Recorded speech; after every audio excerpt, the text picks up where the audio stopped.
waiting. As Hello, live as we waiting. can go. As live as we can go. Yeah, hello, Phil. Hello, Mac. Hope you're both very, very well on this spring. Oh, I know what it is. Hang on. It is in the UK. It's Somerset Day. So I have to drink cider. That's the law. It's Somerset Day. So happy Somerset Day, everyone. What does that mean, Gary? I don't know, because it didn't exist when I was just an excuse to drink, is it? Yeah, it's a made up. And if you live down there, because also get the local news from down there, you could have applied to the council to get some flags, some Wyvern flags, but it didn't exist when I grew up. Somerset Day, but there we are. And why it's May the 11th, I don't know. I'm too far north to know what it is. Yeah, you're too far north to know what Somerset is, I expect. So anyway, happy Somerset Day to everyone. And this Strongbow, in case you're wondering, is made in Namibia. It's got to be good, doesn't it? Yes. Yeah, very, very far away. Centuries of heritage go into that. Absolutely, or seconds, centuries or seconds. It's one or the other. Well, I don't know where Ian is. Maybe he has now lost his, because I thought we'd immediately talk about the FPV drone.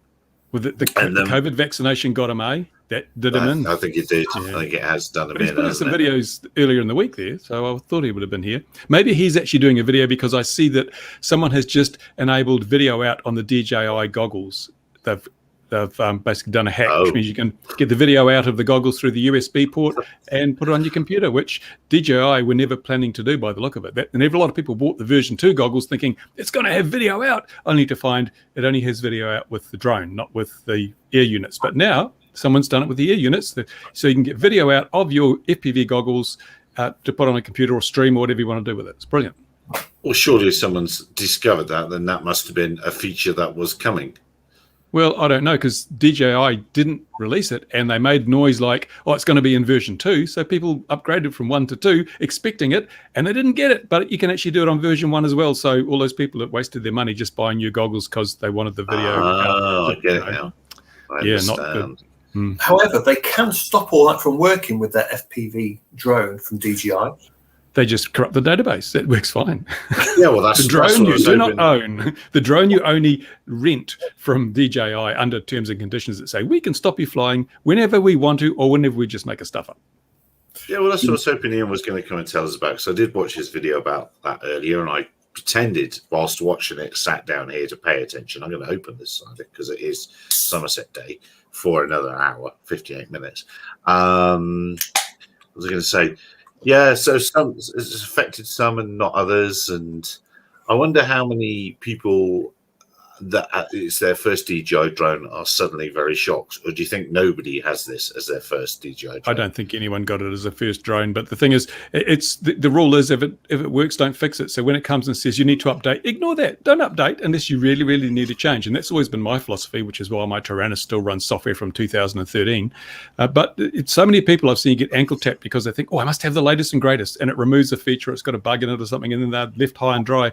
And DJI have a difficult situation here, I think, because it looks like one version of the software, or one version of the assistant corrupted the database in the goggles, and then they updated the assistant quietly and covertly to a new release, and anyone who updated using that was fine. But the people who ended up corrupting their database, there seems to be no way to fix that yet, because even using the new assistant won't uncorrupt the database once it's corrupted. So DJI are going to have to bring out something that basically replaces the database or fixes it or something, and of course that's going to take however long DJI want it to take, and their response is probably going to be, well, we've got a new drone coming out soon, just buy that instead. That would seem to be the case, wouldn't it? As usual with them. Luckily I'm avoiding this drama. I am going to put up something that I must admit I'm avoiding the DJI FPV drama as well. It's just not worth the hassle. Yeah, absolutely. I have usually have some prepared content, and it is this talking about this pilot here. And I don't know if most people in our world have seen this, but this lady, Martha Lunkin, has flown under a bridge. Yeah, they let her get pilot's licenses now. I should keep up with the times. And even lose them, yes, and even lose them, because she flew underneath a bridge in America. Well, there we are. Who amongst us hasn't flown under a bridge? But the kicker is, she switched off, or allegedly switched off, her ADSB as she went under the bridge, and the FAA weren't very happy about it. And in this order here, they have changed it recently to being a single act that will get your license revoked. One of them is transmitting inaccurate ADSB out or transponder information with the intent to deceive, i.e. don't see us, or don't see me, I've disappeared. So that's quite a big thing. They've changed it. It was January this year, and now they've already charged someone with it. That's quite I would challenge that. I don't know. She mustn't have very good lawyers or something, because if you're flying low enough to fly under a bridge, your ADSB signal may have been masked by the terrain. I mean, you just say, look, I'm flying low, therefore the ADSB couldn't be picked up. I don't know if she obviously admitted something there, which is silly, never admit. Just say, I have no idea why. Perhaps it was because the bridge shielded the ADSB signal. I mean, wouldn't you do that? Mm. Yeah, absolutely. Yeah, I'm surprised that they even considered that there would be continuous ADSB coverage at low level, very low level. It's the physics of impossibility, and especially if you consider, and it's something that happens in the UK, that the official ADSB coverage is very, very, very few towers, very few indeed. Perfectly good for stuff above 2,000 or 3,000 feet. You'll get your national coverage that way, but not right down in the weeds. So yeah, I think I would have commissioned an RF study. I would have gone down there with a transponder, an ADSB transponder on a stick, and walked it past the bridge and say, "Did you see that?" I don't think you're legally allowed to fit transponders to sticks. They don't qualify as aircraft. You're not? What, even if you carve an N number in it or something like that? No, I don't think so. Or go take it through the process. How are you going to get a COF or COA, for a stick? It's under 250 grams a stick. You don't need one. Just right. You would carry a small stick, that's for sure.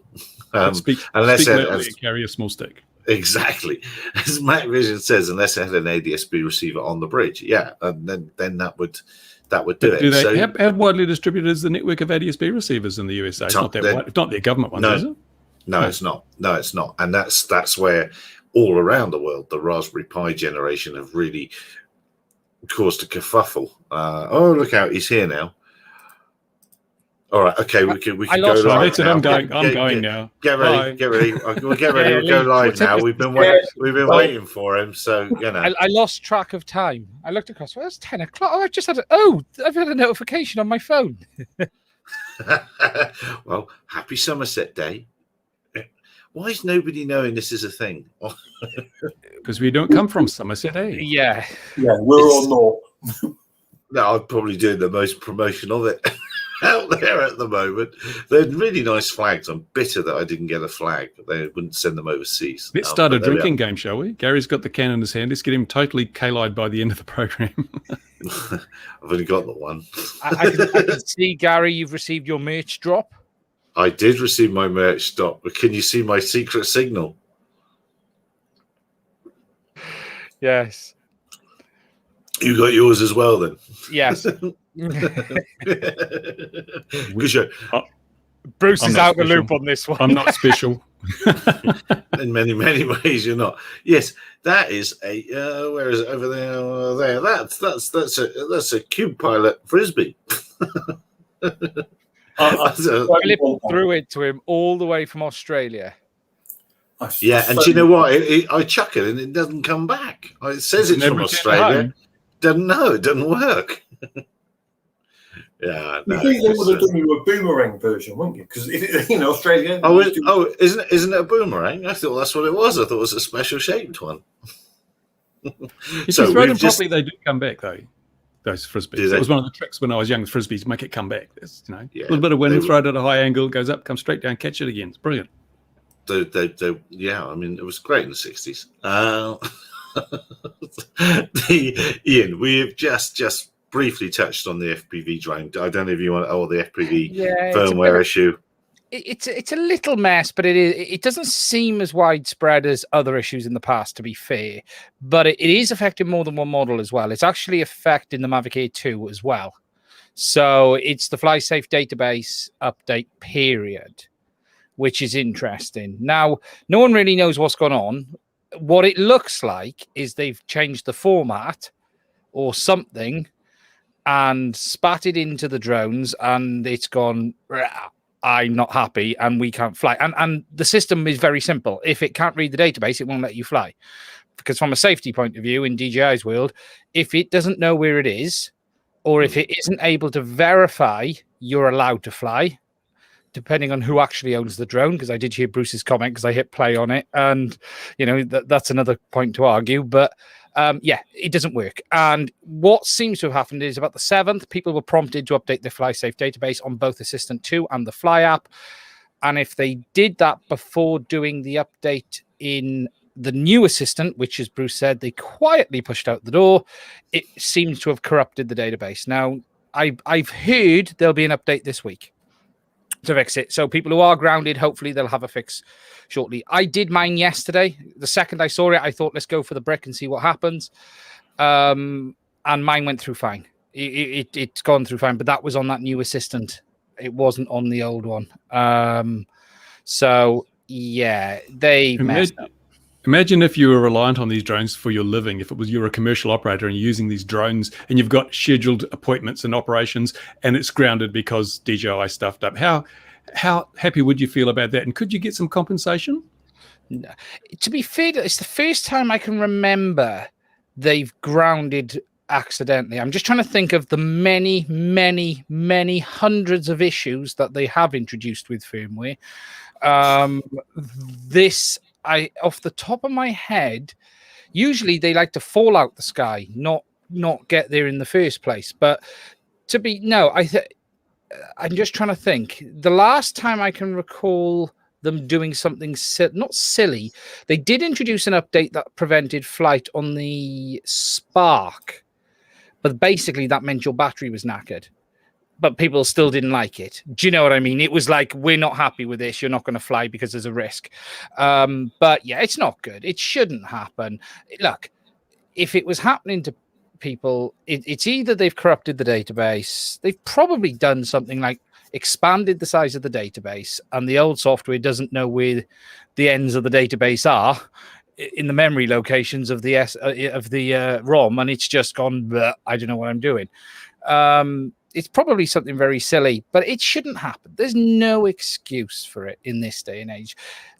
I was the first over the years to say, okay, look, it's a mistake, but they are the most mature consumer drone company there is. They've been doing this now for a very, very long time. There is no excuse for this type of QC failure now. If Autel did it, you could say, okay, if Skydio did it, Skydio could get a free pass on stuff like this right now. They're still a small learning company, but DJI have no excuse. There's just no reason for this to happen to the world's. You imagine Apple did something that bricked phones. Can you imagine the outrage?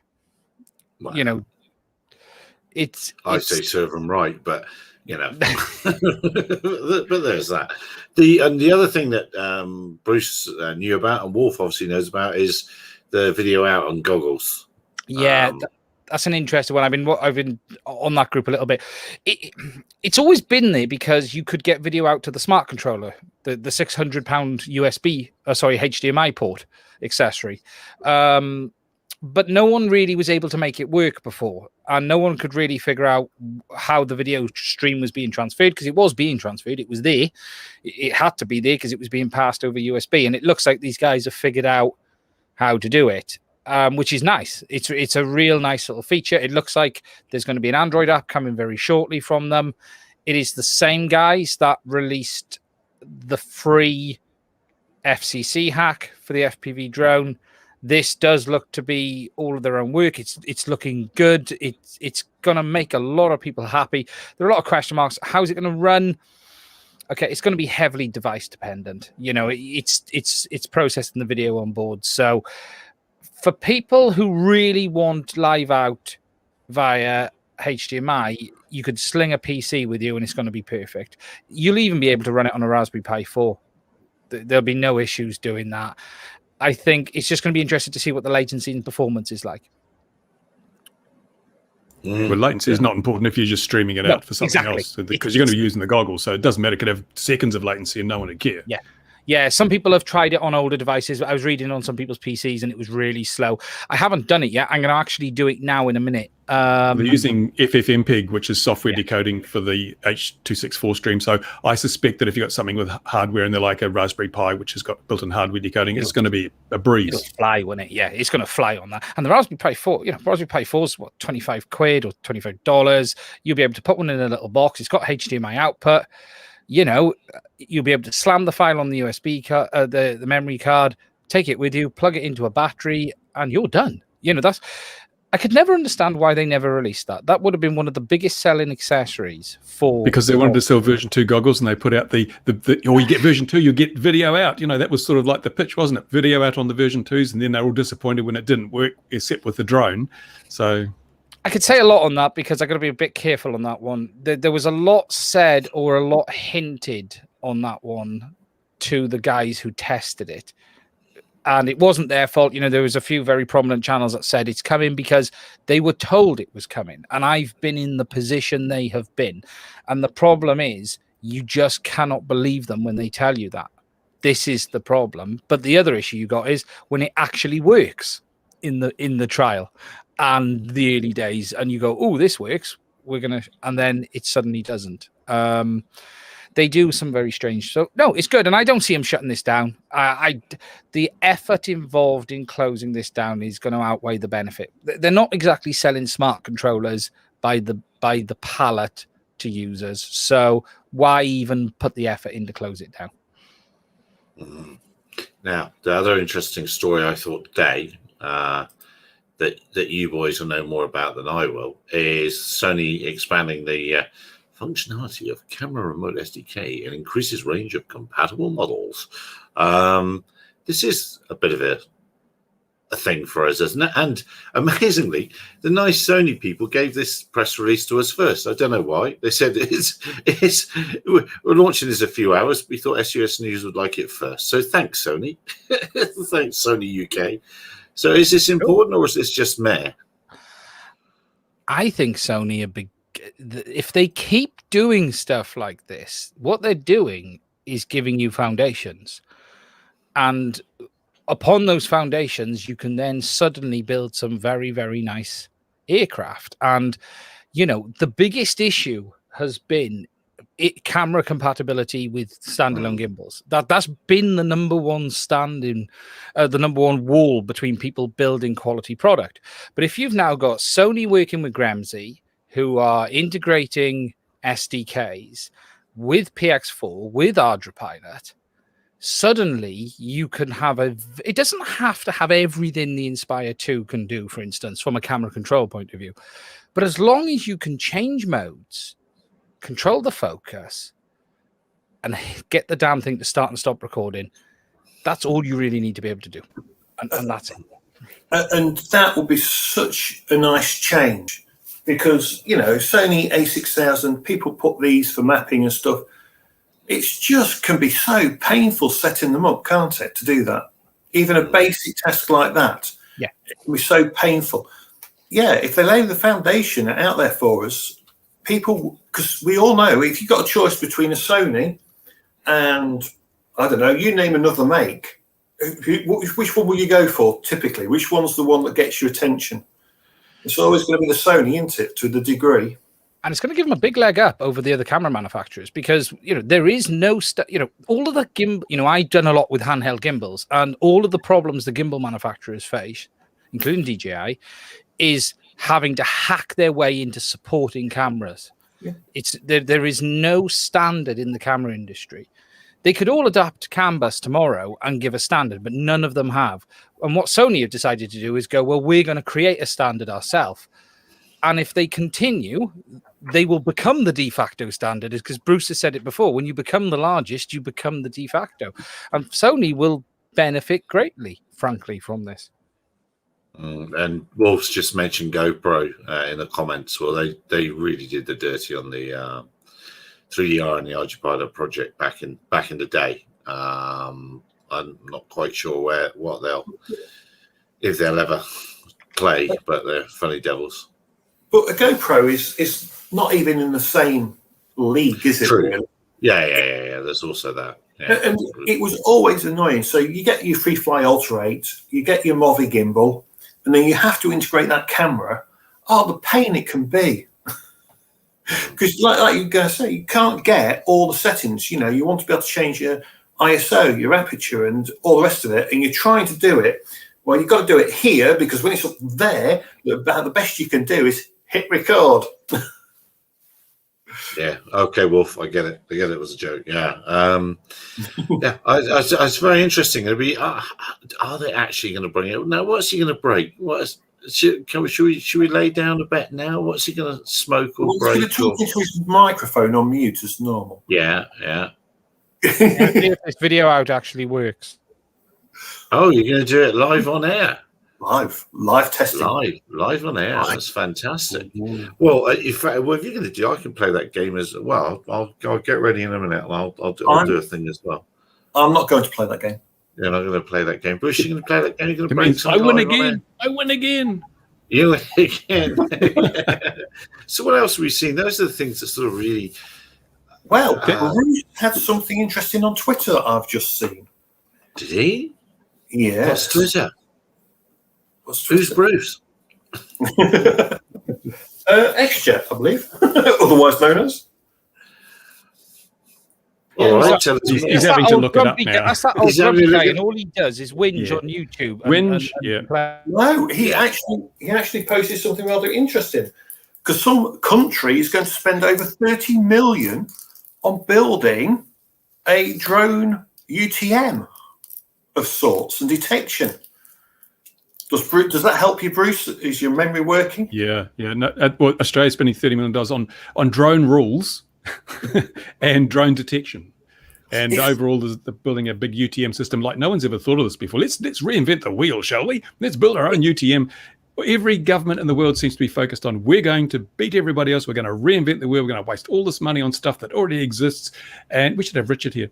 And let's show the world what we can do. And all they're doing is showing the world that they can just waste money doing stuff that other people have done better. But I mean, the fact that the rule creation in there was part of the $30 million budget, that's surprising. Well, no, it's not really, because let's face it, it has to be harder. This is the important bit. It has to be harder to fly a 25 kilo to a 150 kilo drone than it is to get in a microlight and fly somewhere. It has to be harder than that. And that's the important bit that we have to remember. You know, we've seen the new FAA rules, you know, and ICO and all the rest of them. They you know, it's got to be harder. It's very important, Bruce, that, you know, it has to be harder to fly a drone than a microlight. This is the crazy thing. As we all know in the common sense is, people are going to break the rules, don't care about the rules. You can make all the rules you like. They're not going to affect the people who don't follow the rules. And they're the problem element. So really, you're sort of like saying, this wall's got mold on it, so I'll paint this one and that'll get rid of the mold. It doesn't. You've got to come up with different ways to stop people who have no respect for the rules. Changing the rules or increasing the number of rules and increasing the penalties has zero effect. If that was the case, there would be no murders, no rapes, no muggings, because there's rules against that and there's punishments for that. But people still do it because it's the wrong way to solve a problem. And regulators, of course, they're going to spend $30 million coming up with new rules because that'll solve all the problems that we have. It's terrible. And it's like UTMs. UTMs are not the way forward. What we need on our aircraft is a proper transponder system, because UTMs would not need to exist as such. Because if let's say there was a rule that everything over 20 kilos, for example, has to have a transponder, which would make sense. And you could bring that down a bit if you wanted to. But let's say everything over 20, 25 kilos, because it's carrying cargo or carrying something, it has to have transponders. You know, hobby flyers will use detect and avoid using the old Mark 1 eyeball, as we should do. But everything else has to have that transponder. Now, surely it would make sense to make that transponder system, which wouldn't cost 30 million, by the way, don't care what anyone says, you know, and then everything in the sky, ATCs can see what's up there, can see that aircraft traveling across there. As long as the operator of that fleet of drones with its transponders and everyone's talking to each other, they have fleet management. You don't need some of the system that's in that loop. It's not needed. If you can see manned aviation on there as well, which would that we might need a new system other than ADSB maybe, for all the manned aviation as well. That's just what we need. And then it's down to the pilot is responsible for the flight. You're responsible to take that avoiding action. We would always yield to manned aviation. So on the system, you can see, oh, look, there's a manned aviation. It's at the same height as me at 400 feet. Well, I'll tell you what, I'm just going to turn at a nice angle and I'm going to fly around it. It should be nice and simple. It shouldn't need a computer to tell you, well, 2 kilometers away, you're going to hit something because it's flying towards you. At 2 kilometers away, do you care? Depends upon the speed. But if you can see it happening on your own machine, your own fleet management will deal with it. You don't need UTMs. They're... Well, you're right, because the thing is, it's a backward step. If you look at what's happening elsewhere in transport, look at cars. We are moving towards autonomous, artificially intelligent vehicles that will drive themselves, not more traffic lights and more roundabouts, whatever. We're decentralizing the control mechanism to the individual vehicles that can make decisions for themselves. So we're going to have a situation like ADSB. When ADSB first came out, it was state-of-the-art technology. But now, 30 years later, as it's being adopted, it's out of date. So if we build UTMs now, decades before we need them, by the time we need them, they're all going to be out of date, and it's going to be old tech, and it's going to be expensive and cumbersome, and it won't work as well. What we need to do is say, we have a solution for a problem that doesn't exist. So let's just wait until we're closer to the actual problem before we start wasting money and designing new standards, so that our technology we're going to use is going to be contemporary and not already a decade out of date. I know aviation doesn't work this way, but this is the way it should work with drones, because otherwise I see the future as being autonomous drones, AI, that they will negotiate their own paths. They'll see something coming, they'll get out of the way, they'll organize their own most efficient routing based on what else is in the air. They don't need some central system, which is a single point of failure. They have the distributed processing AI. If one drone fails, it doesn't affect the integrity of the airspace, because all the other drones are still functioning as independent autonomous units capable of managing their own airspace. That's the future, and it's only a decade or so away. So why are we building a system now that will be outdated by the time we're ready to use it? Well, the term I want everyone to start using is digital aviation. We've got to make all aircraft now digital aircraft. So by that I mean that software-defined radios, both transmit and receive. You can invent a standard tomorrow and a new one next week, another one the week after that, as long as you can get it on the SDR. What special signal was Ian giving us then? Did you see there was some sort of... Was that waving my hand the in front of the camera? Don't worry, I'm not waving it. I'm just checking. I thought that was the oh no, the USB's gone signal or something like that. No, he uses smoke signals for that. Oh, the smoke signals. Yes, of course. And this is how humans are very good at wasting money, because UTMs it is nothing more than a waste of money. Whoever invents that transponder for manned aviation and for drones that's small, lightweight, and fits on aircraft, the person that does that first, and it doesn't require a cell network either, because let's face it, most places you can't get a signal in the UK that's decent. It's got to be 5G. It's got to be 5G. Nothing new can't be 5G. You know what I mean? Well, come on. Well, funny enough, right? Don't tell anyone, right? Don't tell anyone. 5G, you don't really need it to fly. Don't tell anyone, because they'll go, that's not true. So don't tell them. No, don't tell on the Book of the Face, private pilots group in the UK have seen the trial route proposal, which is from, I'm going to get this wrong, I think it's Oxford to Bicester. It might be further, but it's along the railway. It's for a network rail trial. And do you remember that network rail thing a couple of weeks ago that said if you're flying over network rail, you've got to notify us? But they were getting very upset about up to 400 feet a corridor. It's about 50 meters either side of the railway. It's a tiny corridor. It's nothing. That's RS. There was lots of that's RS based comments. This is the thin end of the wedge and all that sort of thing. And it's like they're being herded around. They don't realise they're being herded into having mandatory electronic security everywhere. In Class G, they're being herded around because as a drone community, I did argue with them. I could come out and say, whoa, we're being forced to have remote identification. We're registered. It's all this other stuff. We're a bigger user group than you lot. Why should you on your Sunday putting around in your private aeroplane have access to all that airspace. And the comment that really blew them up was, I said, whoever's paying the most to be in the airspace will get the use of it. They didn't like that. Some chap says, where's that in the air navigation order? Where does money come before safety? Well, I said, money always wins. Money always wins. Exactly. How could you possibly say that if you've been in aviation? Well, I mean, well, yeah. So there's some battles coming. There's some battles coming, and yeah, hang on. What can I look into? Ian and I are special. We're special. We got DJI. I mean, see that. the CAA in its last meeting. I got the long range ones. Well, the CAA here in its last RAE meeting did say it's going to get more expensive for drone operators. Now, I'm not sure what that was meant by that. It could be on airspace access or anything, but it was interesting. Did you guys see that Matt Williams is now back on YouTube as well? Yes, I didn't bother Mr. watching MPW. that. Well, why did he suggest he'd gone? I didn't bother watching Because it. CAA wrote him a letter sort of implying that if he was critical of them, they might reinvestigate and reevaluate his fit and proper person status to hold a license to do training. And that is That's quite pretty outrageous. Was it him then? I didn't know who it was. Okay. Yes.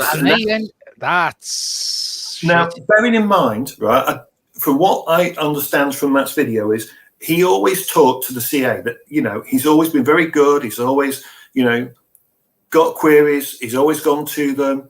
They are one of the better RAEs.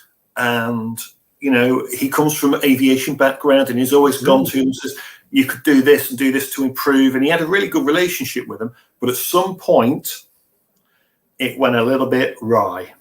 And yeah, it's quite interesting that as soon as you disagree with them, they're going to go, do you know what? We don't think you're fit as an accountable manager because you disagree with us. Does that make you an unfit character? Is interesting. Bearing in mind, I understand that now I'm putting myself, I could literally be putting myself at risk because they could go, you're not, because you're criticising us, you could technically, they could revoke my CA operational authorization.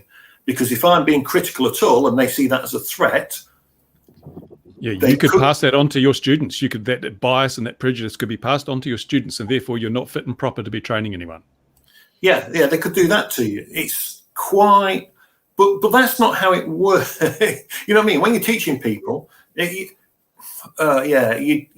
CA do a good job, and I do think they're not perfect because no one is. They're not perfect because no one is. Excuse me. Yeah. Some people are just not. Okay, there are some perfect people in the world, yes, but there's always they can't possibly. There would have to be some sort of precedent for that, surely, wouldn't there? Of the first time always is. The first time is a precedent. But the thing is that it's interesting. It's not about organization. It's not about procedures, not about manuals. It's about people. If you piss someone off and they're in a position of authority, they will do what they want to do because there's no checks and balances within some of these organizations, and the people with the power can do what the hell they want.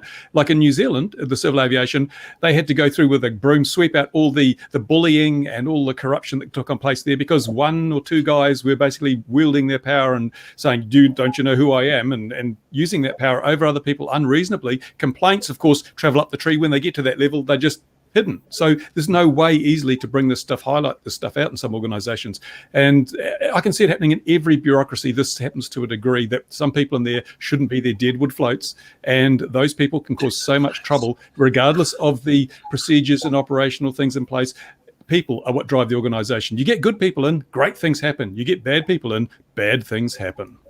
And I have to say, Matt has been very brave because basically he's no longer the accountable manager for UAV Hub. He said to his business partners, you can deal with the everyday running, you become the accountable manager, now I'm free.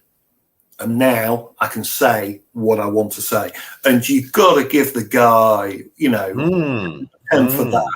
That's the big problem because so many people are beholding. If they're a document holder, they can't afford to speak out because the people can just whip that document, pilot's license, operator's license, whatever it is, whip it out, and you are out of business. So you are very limited in what you can say. That's why I speak out. I don't hold an aviation document. I can say whatever the hell I like, whether it's pro or con for CAA. I can just call it like it is. They have no control over me. But pilots are not in the same position. That's why there's this push now to get everybody holding an aviation document. You've got to be registered to fly your drone. And if you don't behave, we'll pull your registration. You can't legally fly your drone anymore. Now we've got the power we were seeking. It's not about safety. It's about controlling these people and suppressing any kind of dissent or even legitimate complaint. This is how they do it. Give you a document, they can withdraw, and then they can mute you. Yes, it's Article 253 in the UK. And they can just... I'm just astounded that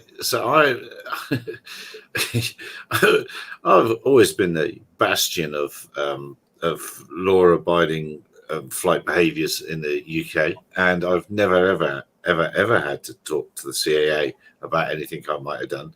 But they were always very fair when they spoke to other people, and I'm amazed that it's got to this petty point.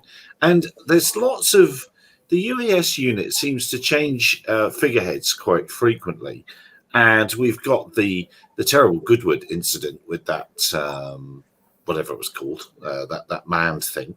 I wonder, just how qualified are these people there? And I'm just looking at his content. I don't recall him saying anything terrible. I can't.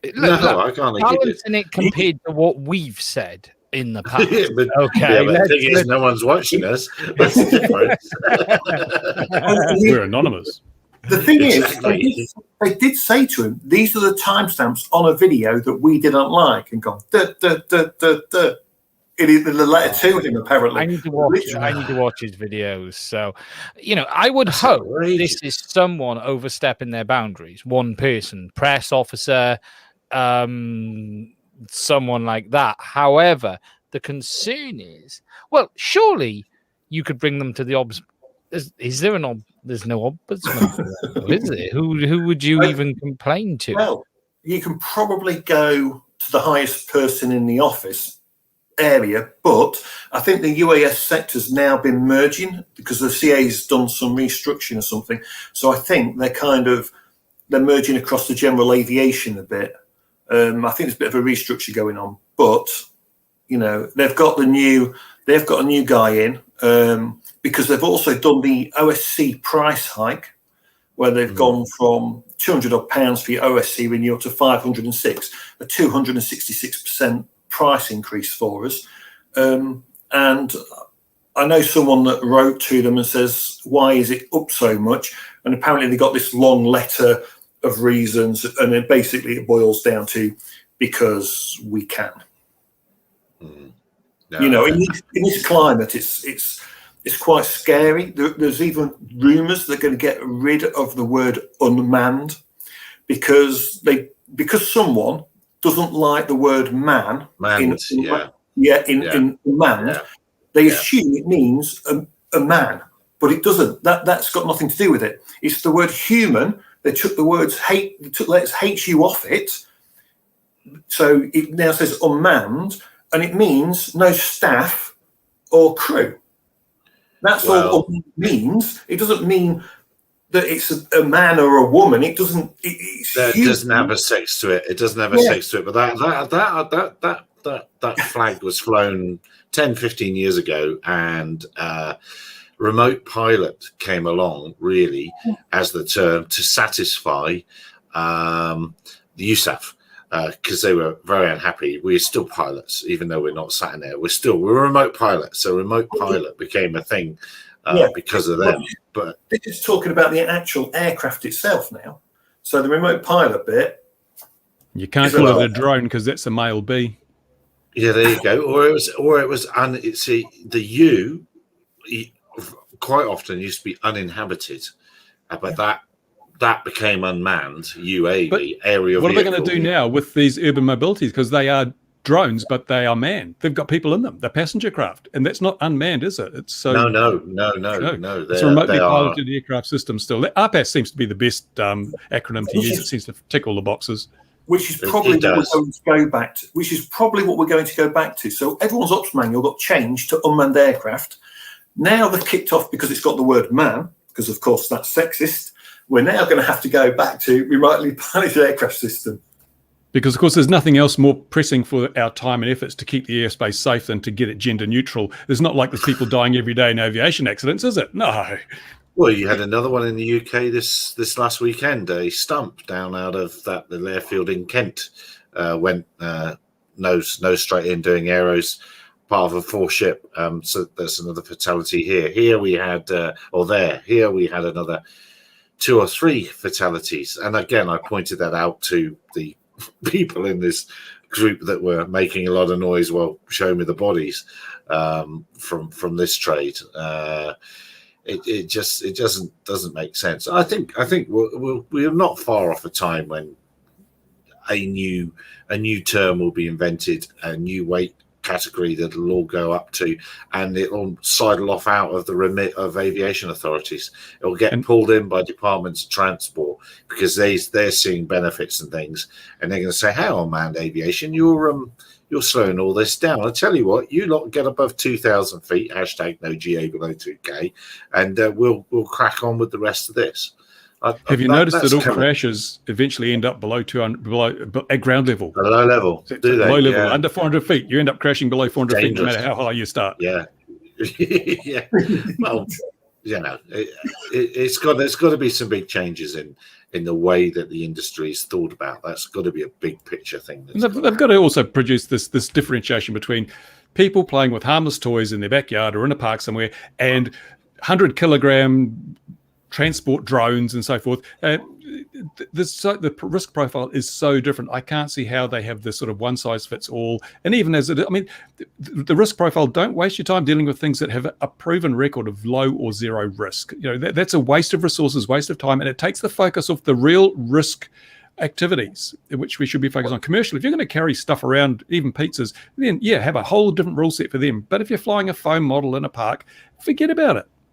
Yeah, well, look at what ICO came up with. We've seen the ICO stuff. That's absolutely ridiculous. If your aircraft weighs over 15 kilos, if it's over 15 kilos, it has to be fully certified. And a range test before every flight. And they don't differentiate. Get your coloured flags out now.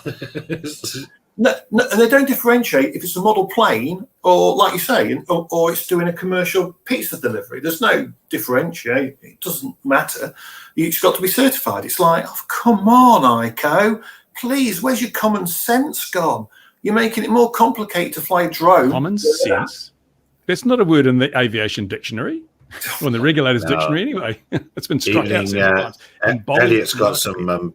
Elliot in the comments got some BV loss trials going down, so well done to Elliot. And well, good news. The UK has finally caught up with BV loss. We can now deliver the post to the Isle of Scilly. And they've been running that. It's interesting. I've been watching that on 360 Radar. They've actually been running those flights for a couple of months now. I've been watching them. That works. Stuff to the Isles of Scilly, and that is quite a big platform. That thing. I can't believe it's running diesel engines. I found that.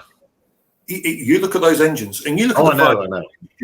You look at the vibration. Whoever thought those engines and that vibrations? Okay, it's going to have dampening systems through it, I should think. But whoever thought diesel engines and just. Oh, well, diesel engines are commonplace. Using them in all sorts of aviation. Yeah, it's built in to aviation standards. It's built, as Bruce has said, diesel engines, rivets. The whole. It's built as an aircraft, just a little one. It's not all that little. It's quite big. But so if you're a regulator, you're going to go, oh yeah, well, I know what all of that is. I know what all of this technology is, apart from the autopilot, perhaps. I bet there's X. It is a cube. And it is running RG-Pilot. But anyway, moving on swiftly. It looks good. I can't see any good close-up images of it because I was trying to look at the elevator for the tail, and I was thinking, I'm sure it's only one servo. And then there's a new story about a servo company, isn't there, wanting to make better servos for the industry. Did you see that one? I saw that somewhere. I think it was on SUS News. Oh, Vols and then Bention. Yeah, but Vols Yeah. make the best servos for RPAS out there by What, a you long way. mean those ones from Bangor aren't as good? I would Surely you can use a 9 Well, grand you servo. know, I mean, yeah, Well, my- 9 grand's 9 grand. You see, I'm a Futaba man, so I would go, actually, I would We almost forgive you. agree with you. Futaba, in my mind, are probably the better servo. But I'm happy to be proven wrong at any point. No, Vols are. Swiss Army drone crashes due to design flaw. I know 2 of those that crashed The last month. tail fell off. The tail fell off, really seriously. This is like how many million, and they can't even design them so the tails stay on. Seriously, as I said, they need to look at where the real risks lie. If that falls on your head, you're going to have a bad day. If a foam plane falls on your head, well, you just have to comb your hair again. Was it rearward CG or was it literally the If you've tail? got any, look what it did to you. You used to have hair before you had foam aircraft. Yeah, I know. Was it the tail that flew off it then? Or was it rearward CG or slow stall speed or something daft? So it was a design flaw. The tail wasn't strong enough, and aerodynamic loads, it fell off.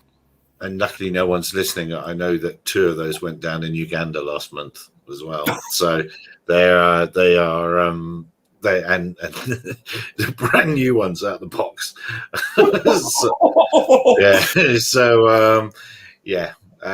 The military hide all sorts of flaws. They can hide it behind militariness, can't they?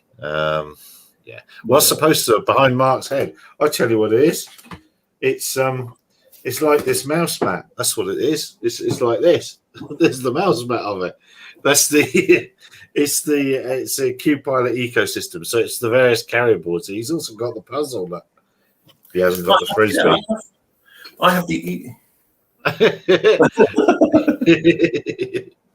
I'll tell you what. Ian, did you get that? Have you got that working yet? Can you show us this? He's not clicking this button Unless again. That's my button where Yeah. yes, I did. It is working. 1 second. I will show it to you now. Oh, well. Demonstration. Live. Let me Done just- within the space of this. So that's not that hard then. No, it isn't. To be fair to it, it isn't. Like everything with the Didn't DJI, involve any you just got to be didn't careful. involve any battery charging or USB port manipulation, so it was good. There's nothing on fire yet. And we are disappointed. We're very disappointed. Let me just power everything up. It's got to be powered up first. No. Oh, You need This is power where it for gets it. It exciting. needs power, believe it or not. From Wales to the world, HTM out live. Exactly, Wolf. Exactly right. Wales to the world. I don't mean This to actually lie. works. I'm not- Hey. So what we need to do is you simply take your goggles, you plug your USB into your computer. Nice. I And still easy. got nothing. Now I got to figure out what button I'm going to press. Now, in theory, Gary's BV loss. if I press this, you can see me. Oh, hello.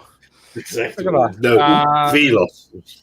If I go into this little folder here, run this little program, I'm feeling recursive. Oh, look, there he is. and there it Things is. the world doesn't need. Another picture of Ian. Phil's asking, Phil's asking, does it show the OSD? No, it doesn't. It's a direct video feed output. Make sure those props are off. Well done, Stuart. Yeah, they're not. They're well on. Okay, they're. can you Do take some it stuff. outside? Do some stuff. Yeah, go and take it outside and give it a fly. Put it up outside. well on. But to give you an idea of the latency, let me just move this. So if you can see, if I put that there a minute, you can see both cameras now. So if I do that, Should we you make can a big see screen? there Can we is do a that? latency there. Oh my god! Oh, that's you'll need a horrible. calendar to measure that. Yeah, Can we make I a know. calendar? But I've made you it solo does- layout now. It does get quicker. Oh wow! Even I'm noticing the dip. Now I have noticed what happens is if you open the window, if I close it again, oh look at that! Calendar. Oh god, that's It's just like the time tunnel. Remember that from the 1960s? The time tunnel? That's Oh, fabulous. I've got TV the series. pinball machine. Right now, if I just open it, it's a bit better. No, it isn't. Oh yeah, this is No, I have had it real time. What I did find is if I disconnect the USB, it seems to be temperamental is probably the right word to use. So, oh, it's going down the hole. Let's bring it back in again and see what it does. I think There now. See, if you look now, much faster. yes, I'll give you that. So it seems to be a bit temperamental. Do you have to feed the hamster to make it go faster? Yeah. Well, you see the size of that wheel over there. Like, it's a lot of steps for it to go up. You can see my roof. Look at my roof. Look at all the insulation. You need to get some. You need to get some more boards up there. Yeah, Oh dear. It's So it called the does work. Lambo Loft. it does work. Yeah, and it's free at the moment. Yeah, I don't see them wrecking it. Don't get me wrong; they might be RC. I just don't see really. The only thing they might do is the problem is for them to change it, they're going to have to change both the smart controller and the goggles firmware, because if they change the goggles, it will no longer. Oh no, I should say that, but DJI could just brick its functionality with the smart controller as well. I forgot about that option. I think it'll be fine. They've got no money in this. People aren't buying smart controllers just to have video output anymore. They made their money on those. Those who needed it did it, didn't they? Do you know what I mean, Bruce? Those who had to have that did that last year. So they've made their money on that already. Well, I'll do my little bit of on-air stuff. Obviously, it's obvious we've had a care package from Phil, but the best thing is he sent me. I've got a Cube Gold upgrade kit for this one.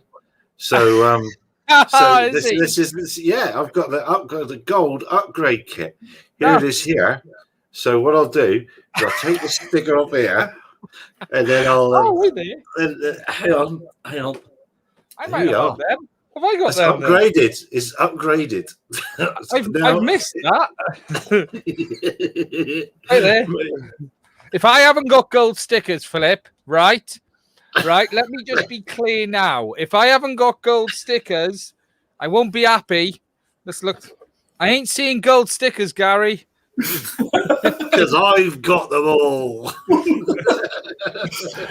You sound like Willy Wonka, mate. Go to the chocolate factory now.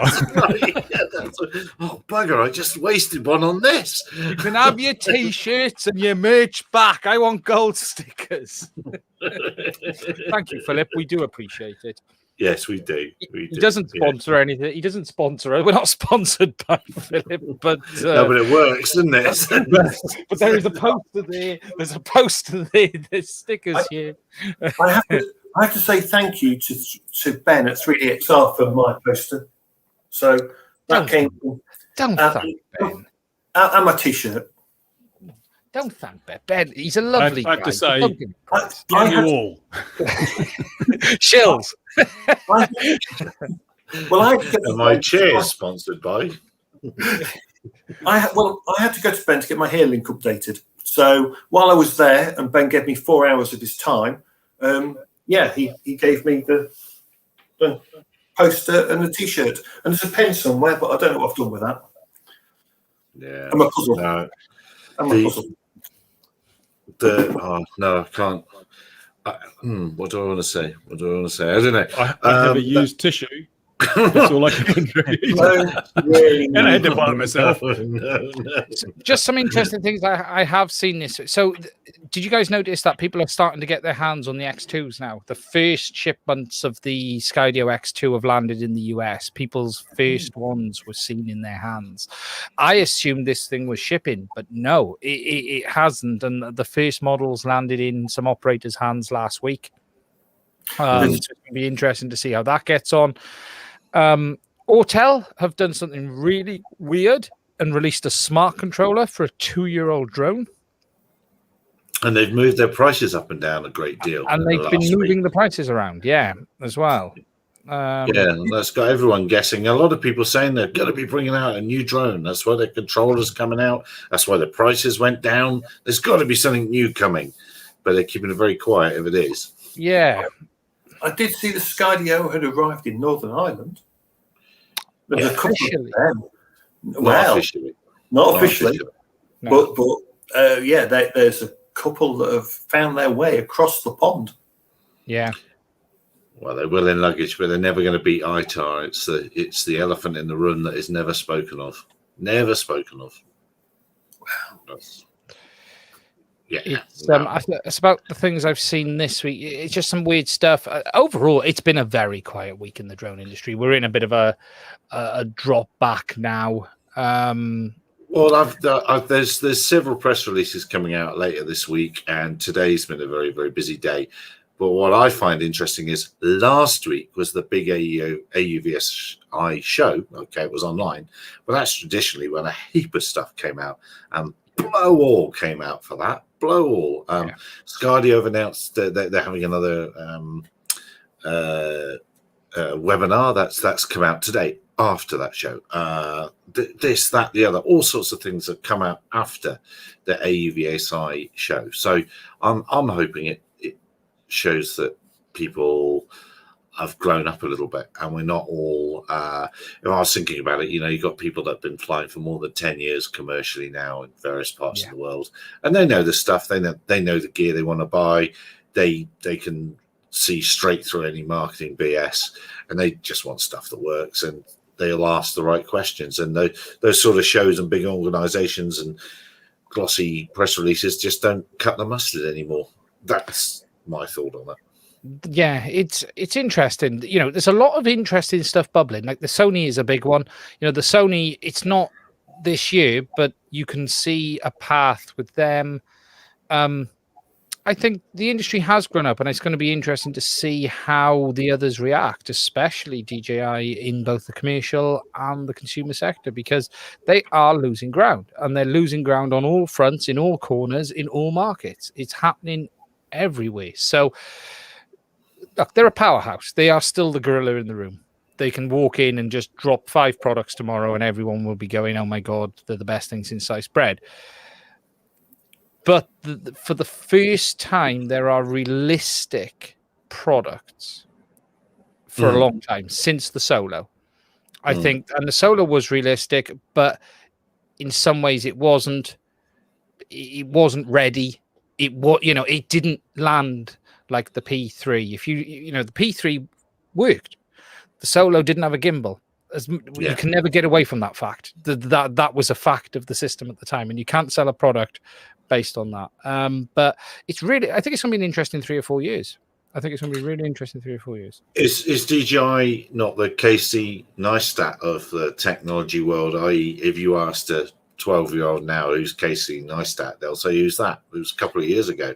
That was their big time. Casey Neistat went, they've gone, sort of a thing. Bad analogy, perhaps, but you've nailed it. There are competing products coming onto the market that are as good, if not better, in some regards, and there's very niche specialist products that are used by proper grown-up commercial operators who know how to leverage the sensors, whatever they be, to commercial advantage. They're going to get actionable data out of it.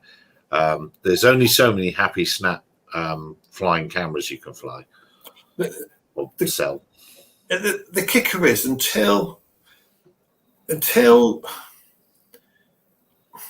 the industrial side of it is quite interesting, because you try beating an M300 for the money for those sensors. That's what you're up against if you're a bespoke builder. The M300 with the H20, holy smokes, it's good. You know what I mean? You're up against that level of integration. You want smart batteries. You want the camera where it's all nicely laid out. You want it nice and simple, so you just tap on an app. It's until Sony just make that SDK, give it to us now. Especially your bigger cameras. Like you say, it's going to lay that groundwork, and it will lead to bigger and better things. Would FLIR, could we have the same from them, or have they got it already? Is there an SDK for their cameras? I don't know, but well, just buy a Naga from Foxtech if you want to replace an M300, and then you've got camera issues. But if it's a LiDAR or some other specialist sensor sat under there, then you're away. Yeah. I mean, you just need a big airframe that you can trust to lift. Yeah, and they're not hard to build, are they? Let's be honest. It's interesting. You've only got to look at. There's two names I'll put out there right now who were kings of the world. One was Nokia, one was Motorola, and they were the biggest gorillas in their respective industries there was. You must be the only person that bought a Nokia Android phone. No. Owned by Microsoft. But yeah, is that running Windows or is that actually running Android? No, it's Android. Android is actually the last of the bunch then, yeah. But, so no one is king forever. Now, if you look at history and some big companies, Apple almost ended up in trouble. And I was coming to Apple then, funny enough, Mark. And what they've done now is banked enough money to fund a small nation to make sure they never end up in that position again. And look, I only use Apple phones because they work. I have 3 Android phones for various other uses, including work, and they're shit. They just don't work properly. It's that simple. An iPhone works. That's it. One of them in the house. But one of them in the house. DJI. Okay, if you do the math, there was that article that came out that said the Mavic Air cost about $135 worth of parts. So if you think, okay, so $135 on a what? It was an $800 drone, roughly. So even if they're banking $600 from each unit, which is an extortionate amount of money, but if they are banking that and they sell, how many units do we think they sell? 100,000? Oh no, keep going, keep going, because let's face it, there's what are you talking? One country, you're talking worldwide. Well, if you think we were, let's just say they shifted 100,000 units and they make that level of money. That's 60 million quid. They can make money. There's no, they have a way of making money unlike anyone else in the industry. Yes. So even if they abandoned industrial drones and they carried on making toy drones, they could still be as big as Apple and the others. I don't think there's really anyone to challenge them on the consumer side at all. I just don't see that happening. I think they have the best production setup there is, and that's why. Don't forget there was that guy that left DJI and started Drone X, and he. I've seen the documentary that runs before some YouTube videos about it, and that Drone X is so fantastic. It is, and he worked for them, and he's selling it now for like $60. And also, there's another one now, which I forget what it is, but apparently the patent has expired on the drone technology that costs $7,000, and you can have it now for $49. And I'm just on the edge. I'm thinking I might get my credit card out. I do think though they've lost the industrial and commercial market. I think it's too late. I think there's just too much coming now. That tidal wave is Skydio's part of it. They're not alone. They're not the phone. The Blue UAS, we know some of it is complete nonsense, but there's enough of it. And add in all these little companies making stuff. The gentleman we had on here 3 weeks ago, the Sony SDK, you have Sony. I think that market, and add on top the US issues, I think that's over. Well, what do you think, though, that it might be that DJI have had sort of like the broad general suite, but now we're getting specializations within markets, like the cinema market. You got people bringing out that drone that we had here with the cinema camera and everything. So it's actually fragmenting from one market into lots of smaller markets. And I don't think DJI is quite as equipped to deal with the necessary changes to service all those markets. So there are niches opening up, and small companies are getting in there and addressing those niches, which weakens DJI's overall position there. But I think DJI still had the advantage that, like in the computer industry, it was said no one ever got fired for buying IBM because it was recognized as the brand leader. And that's what's been the case with DJI. If you're going to buy a commercial drone, well, DJI, they own the drone business. We'll buy one of those. That's a safe bet. And I think now people are perhaps taking a step back because in the US government, they can't buy DJI. And so other companies, as they build up their profiles and their niches, they will become viable options. And just as people don't buy IBM computers anymore because of the brand name, people won't buy drones anymore because of the brand name. Well, the US issue is about to ramp up again because of this pipeline hack. They've been. Did DJI do that? No, not Well- allegedly Russians, but they're saying that all critical infrastructure is. Hang on a minute, how come anyone could get in there? Your critical infrastructure, to the point that they're running out of petrol in America in some parts, aren't they? That pipeline service. So And let's not forget a drone hacked a Tesla. Did you see that story? Yeah, someone hovered a drone over a Tesla and Yeah, he hacked into it.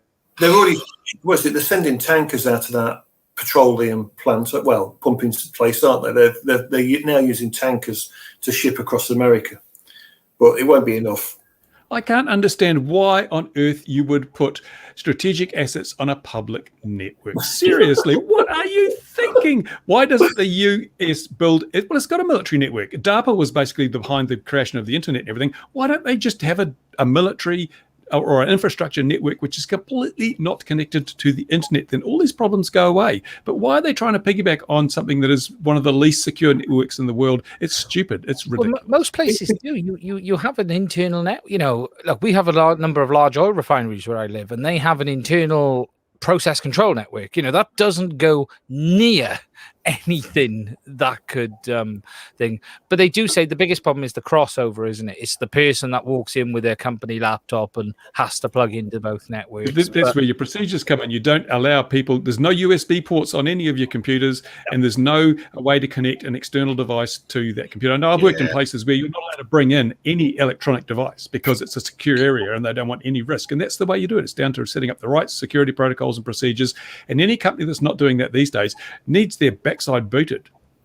It's happened in the UK. We've had ransomware hacks here, and I would suspect actually a certain event a few years ago was more likely a hardware hack, and the rumours are out there that it was a hack, and not that. All you have to be able to do in an air traffic control tower is ring up and say your kettle's about to boil, and run the kettle, and that would terrify everybody in the room. You don't have to hack the radar. You don't have to hack the communications. You don't have to do any of that. Just tell them your phone's about to ring. I thought you were going to say, and they'll all stop for a tea break. Exactly. They receive highlights of the food. I say, excellent. White, no sugar. Thank you very much. The number one way people think that people get hacked is like USB, or a bit of something goes on with a computer. You've been to a website and the ransomware gets in. But a lot of the time as well, people will install hardware. You'll install a router in your house, or you'll bring in a Wi-Fi camera network. Unless you go in and actually reset your passwords, that system is completely open to be hacked. That's exactly what I show the children. No, the IP addresses are out in the open. You can go to websites and look at these various cameras going. And that's exactly what I show the 12-year-old children I teach. And of course, most of the boys spend the whole time looking for.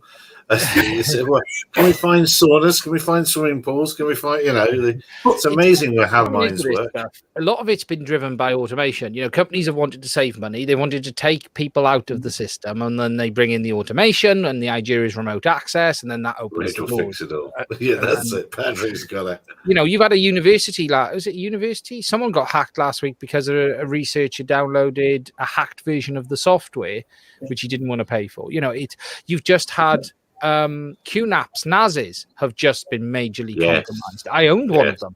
Luckily mine wasn't. Mine was one of the affected models, and I went on and updated it, and it's now fine. So, anything that's online has a risk, and that is the problem with it. But so imagine we have UTMs. Now let's think, would that be connected to the internet then? Well, as Patrick said in the comments, RID's going to sort all of this. And it's exactly right. RID's going to make 5G and RID, the combination of the two, will make everybody's problems go away. And it'll even make your washing whiter and sweep the porch. It will do absolutely everything for you. Now, Patrick, I'm going to put it up on the screen. Patrick is talking about this story. Let me find it. No, it's RID's just how to waste money. Let's be honest. It's the biggest way for a company to get a lot of money and flush it down the loo. No, it's this new change in mentality that we assume everyone's guilty unless they can prove their innocence. That's what RID's about. We need to come up with a good acronym. We need to come up with a good acronym for RID. Get rid. RID was the work of Skycrap. They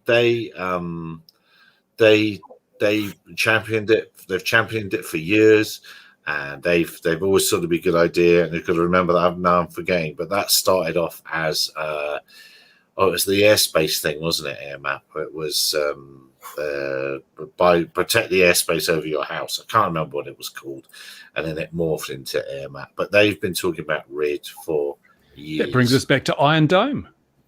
Iron Dome. Oh yes. Oh, yes. It's bigger than that. Oh, a story bigger than that tomorrow. Well, it's a bit like the other Ian's stories that he's got going to do with Gatwick and other things like that. He keeps Trump he keeps beating himself on those stories. They get better and better. And you must see the emails for that. Was it Aintree, the race course one? Oh, I've seen that. Or the Cheltenham one. The number of emails firing back between government agencies when the horse racing's being compromised is quite extraordinary. It's like, that's not safety. That's not safety at all. Not safety. It's not security. It's bloody betting and their favourite thing. I must admit, I do know someone that does security at a racecourse, and they are struggling because they actually have helicopters coming in. You know, they've got dignitaries, got helicopters coming in, and they have got this drone issue. You know, and they were asking me for a solution, so I gave them one. We'll see if anything happens. Ooh. So. Patrick, I thought Patrick was going to talk about this. That if you want something to read, if you need to get to sleep, no, I didn't say that, did I? But there's the news from the expo. Of course, it's a COVID. It's, you know, we all know the big problem this year. So the actual physical in-person expo is on hold. But there is a free little thing for you to read if you wish to read that, and I did put it in the chat, I think, that link. But that is top story for tomorrow on SUS News. Let's stop sharing that. But obviously he's got another one which he's unpacking it. Safety, the hat, and that's hanging like a well. Did I see Altitude Angel as well? They've been selected for a UTM somewhere. Yeah, there's the one in North Wales. That looks fantastic. I said to him today, I'll go, where do I sign up to be the man in the shed, making coffee again or whatever? What a place to retire that would be.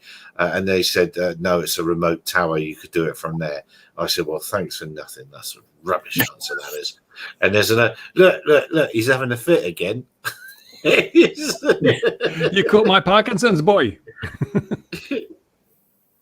You see, he likes to talk. I like it when he doesn't press the unmute button. He sounds so much better. The expensive mic really pays off when you're muted. I need to program a button for that. Now, someone shared some extra settings, which I'm trying again, which have made it shockingly faster. Yeah, that's better. Oh, okay. That's like almost. Oh well, it was almost instantaneous. It's slowing down. Close the window to Pornhub. Does that help? Yeah. Close Pornhub, and then all the usual stuff. Well, so that's a success for a free. And what's the link for it, Ian? Why don't you put it in our chat so anyone else?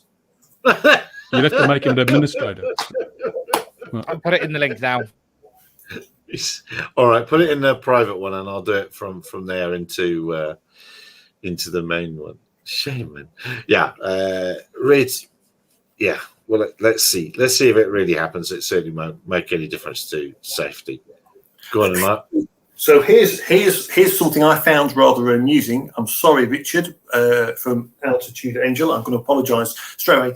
But did you see former Gatwick UAS lead? Yeah. Has joined Altitude Angel. Altitude Angel. I did, and I can also tell you there's another Altitude Angel press release coming out in 2 days at 0001 minutes past number midnight. I did find that almost amusing because anyone that was involved in the Gatwick one, but he was actually before that. He was before that because at the time of that incident, I may have spoken to him a couple of times about what the procedures there were. So it was before that particular incident, which, in case you haven't seen, Ian Hudson has got the photos that show that there is absolutely no official description from any grown-up of what was seen. Nobody can describe what was seen because no grown-up saw anything. Yeah, the original report was it was an industrial aircraft hovering in the car park. That's all it was. There was nothing else, no description, no nothing. Although the word industrial had been bounded about, if you actually look at the weather on the day, so 9 p.m., it was heavily rain. Even if an M210 was flying, it wouldn't have flown for very long. But wasn't it flying for 40 minutes at a time? Wasn't the reports of 40 minute flight? Back and forth across the airfield, almost goading the police. I think they were all distracted by the kettle boiling. Well, the M2N can't. It's meant to be waterish, splashish proof. No, don't. If you've tried to fly an M210 for 40 minutes in rain, it probably won't last that long. And there's a few fire services that'll tell you, don't do it. Right, guys, I'm going to have to call it a night because I've got to do something before I go to bed, and I got a very early start tomorrow. All right, actually, it's probably quite a good. I tell you what, this is not. Has anyone else got anything else? Be just as good a time to do knock it on the head for all of us, then, really, because I mean, once Ian's gone, then life's barely worth living, really. That's what I like to think. Our viewer goes away once Ian's gone. Our viewer is on our own. Yeah, the viewer. They are all here for Ian, so my own viewer account. I'm still trying to hunt down my one person that down thumbs every video. I have someone who puts a thumb down on every one of my videos, right? And it's within 2 minutes for you, Ian, I can tell you now, it's not me. Someone does it and everyone. Perhaps some people take it in turns, alternating. Who knows? Can't be me. I don't hit them. It's funny though. It's like if you look down when you look down the analytics, every video has one thumb down. Every single video. Some of them have more than one, but most of the time it's just one. But it makes me laugh. Getting your. So no matter how many times I hit it, but it only comes up once.